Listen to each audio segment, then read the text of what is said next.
Hey guys, this is the horoscope for Virgo for Taurus season starting on the 20th of April until the 20th of May.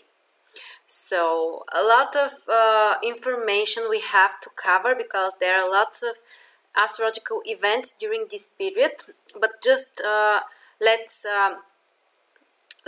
say what we are going to talk about today. So we have the Sun in Taurus, we have Mercury going back to Aries, we have Mars in Gemini, a new moon in Taurus, then Venus goes to Aries, Mercury goes direct, we have a full moon in Scorpio Taurus, the North Node enters Leo, which means that the South Node will enter Aquarius, and Mercury goes back to Taurus. So as you can see, a lot of things are happening during this month, so that's a very interesting period that we are going to have. And the most important, the transit sun on the 20th of April will enter Taurus. So for you this will fall in your 9th house. And during this period, the transit sun will stay there. So it means that you need to focus on your goals, you need to focus on your perspective, your expectations for the future, what you would like to achieve, but in a long term, even it might be for a longer period than probably in the next 3, 5 or even 10 years, because 9th house is how we see our future.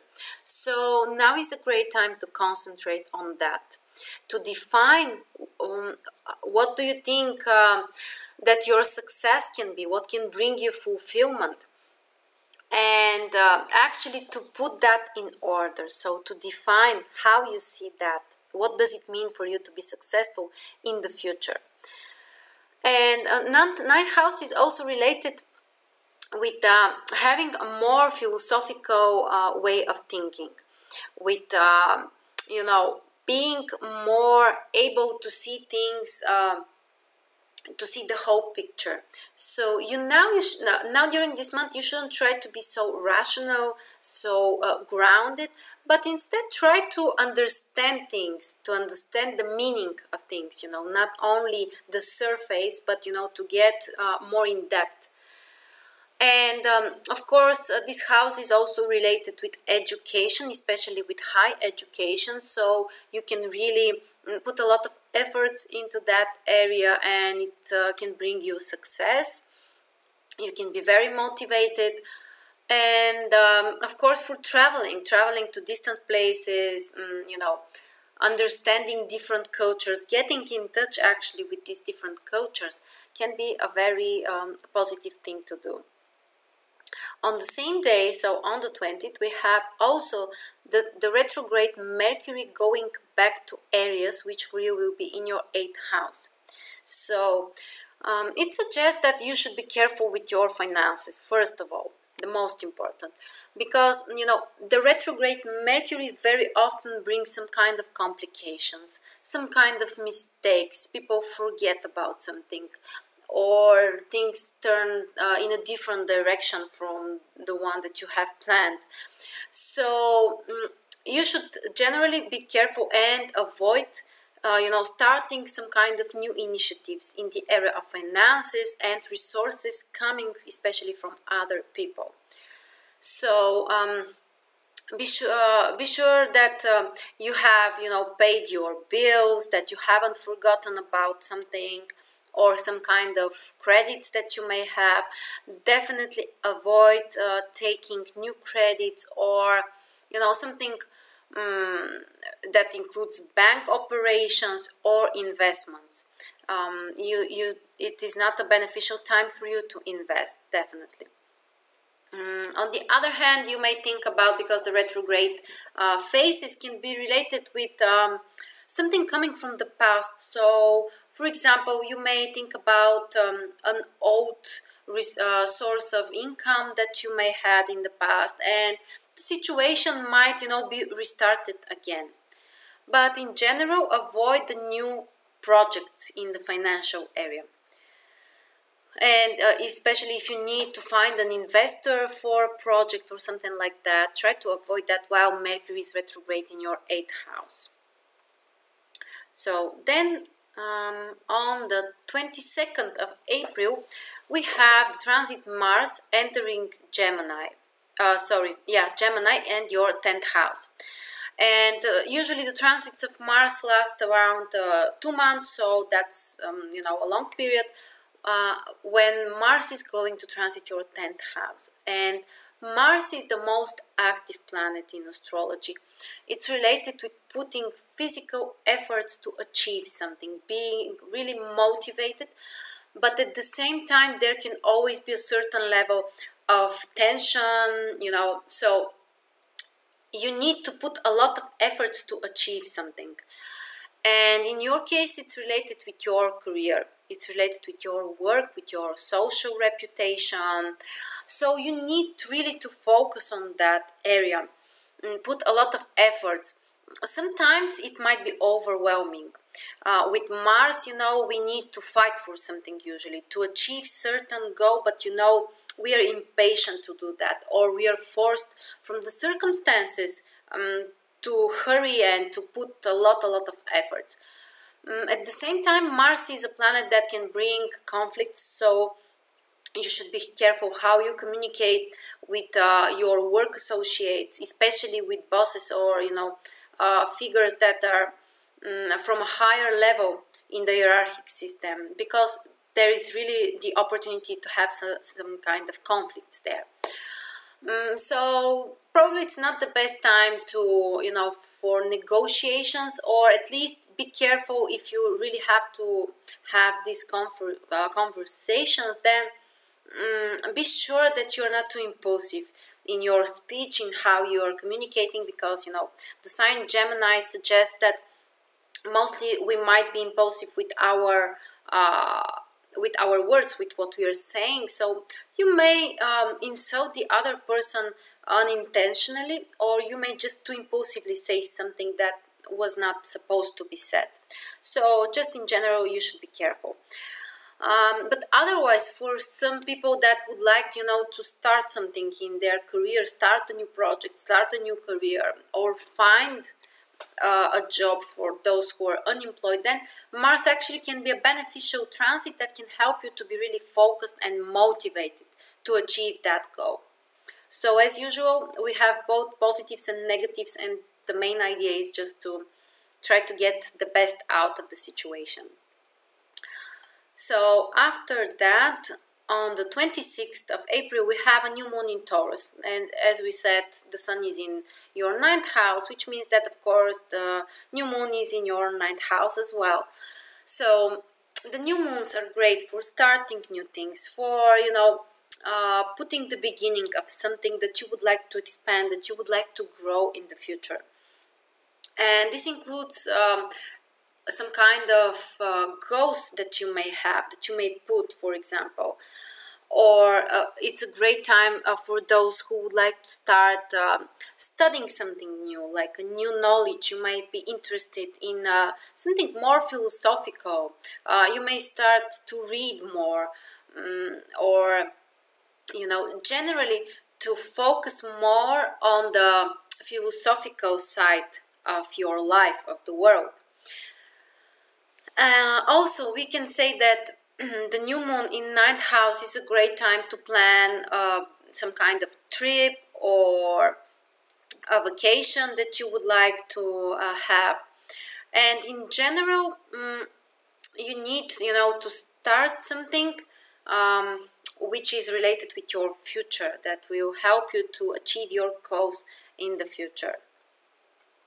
So this can be actually a very productive time, because at the same time the new moon makes trine with your own sign, with Virgo, so there is a lot of harmony and positive energy, so you can really start something that can help you to achieve something positive for you in the future. After that, on the 28th of April, we have Venus moving to Aries. So Venus goes to Aries in your 8th house.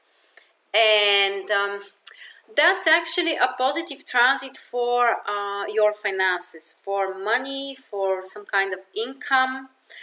A Venus can be related with some kind of positive surprises, you know, like receiving gifts, receiving support from others. And the eighth house is the house, you know, related with resources coming from other people or the resources of your partner. And Venus is also has a side which is related with finances and resources, because it's the traditional ruler of second house. So it means that you may have an unexpected income, or something positive may happen, like a support that you may receive from another person or from your partner. And generally there can be an improvement in your financial situation. And actually Venus was retrograde during the past around 1.5 months. It was retrograde in Aries in your 8th house.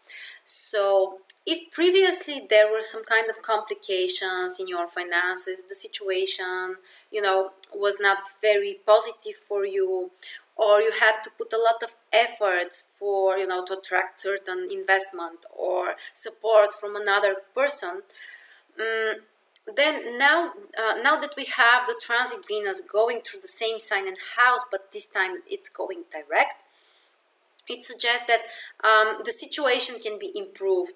You may find, you know, what needs to be fixed and the solutions that will help you to improve your situation.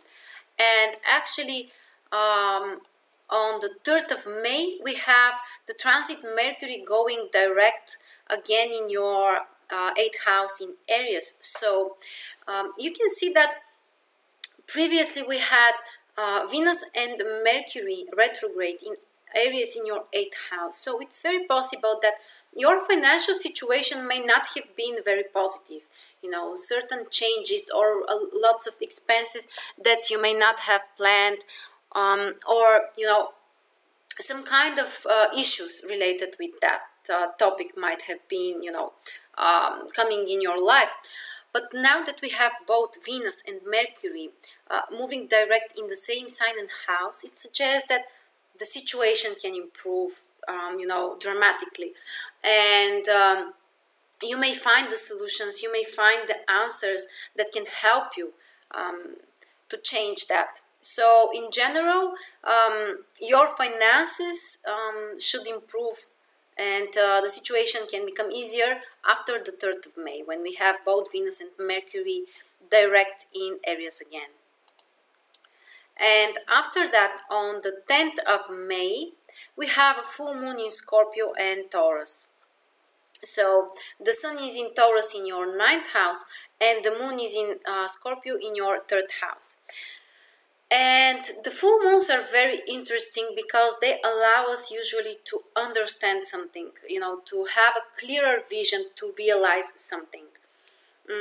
At the same time, we can achieve a visible result, and in your case, it's related with the area of knowledge, the area of education, of traveling, or some kind of document issues or something like that.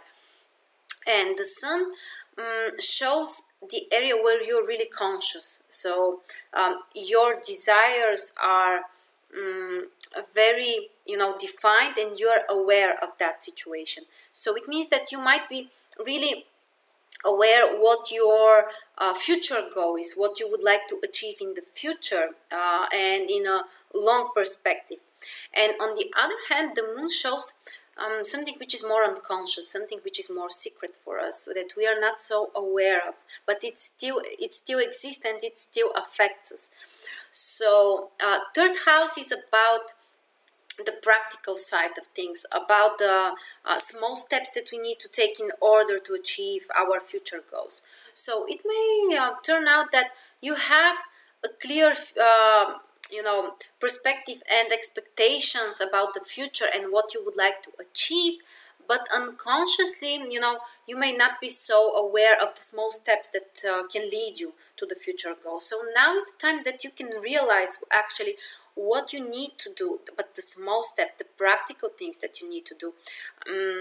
that will help you to achieve your future goal in perspective, and what you would like to have for you in the long term. So that's a time when you can be focused on your goals, on your everyday plans, and on education as well. And after that, so on the 9th of May, we have a very important transit. The North Node enters Leo. So here is the North Node. It enters Leo and your 12th house, which means that the opposite node, the South Node, will enter Aquarius and your 6th house. And these are important transits because they last for 1.5 years. And we need to, to adapt to these energies because they are related with karma. They are related with our task and what we need to accomplish. And the North Node has a very similar influence like Jupiter. It expands things. It brings success. It brings opportunities. There is a growth in the area, in the house, which is transited by the North Node. And the opposite, the South Node, has a very similar influence to Saturn. It's related with some kind of restrictions. It's related with some kind of boundaries and something that we need to give up. So with the North Node in 12th house, it suggests that it's a more passive period for you, when you need to be more introverted and more focused on some kind of personal activities that you may have, but not so, socially important or visible for others. And 12th house is the area of spirituality, the area of imagination. It's the invisible world that we are not able to see with our eyes, but we are able to feel. So you may notice that, for example, you're more interested in that area. Or even if you're not interested, if you try to focus on that, it will bring you success, it will bring you positive results. So try to use your imagination, try to use more your intuition. You may notice that during the next 1.5 years, your intuition will increase and will support you very much, and actually will bring you some kind of new opportunities, something that will improve your life in general. And on the other hand, the South Node in 6th house suggests that probably you shouldn't be so much paying attention on your work, on your responsibilities, on so much things related with the practical stuff, the reality, because 12th house is the invisible world, and 6th house is the things that we see around us. It's about responsibilities and obligations. So probably shouldn't be so much focus on that, to take care of everything possible and, even finish the work of other people, because that's something typical for Virgo. And your work shouldn't be so important for you. You shouldn't put so much effort. For some people, this might be a time when, it's not so easy to grow in your work, because the main idea is that you need to focus on 12th house. That's why 6th house may not be such positive area for you, because it wouldn't allow you to focus on 12th house, and this is the area where you should focus on. So again, spiritual activities, some kind of isolation, more time that you are spending on your own, and growing your intuition, and paying attention on your dreams as well. And finally, on the 16th of May, we have the transit Mercury going to Taurus and your 9th house. So this is a great transit for traveling to somewhere, or for learning new information, some kind of, but not so much practical skills, but something which is more like that can help you to expand your worldview, because that's the main idea of 9th house. So something more philosophical, something related with psychology or understanding things can be actually, that's a great time to focus on that. So as I said, for traveling, for exams, for some kind of trips that you need to make, that's a very supportive energy. Energy and transit. And yeah, I should say that these were the most important transits. Very interesting month with lots of astrological events. Mostly you should concentrate on your goals, what you would like to achieve, how you see yourself in a long perspective. So thank you very much for listening and joining me, and I will wait for you next month again.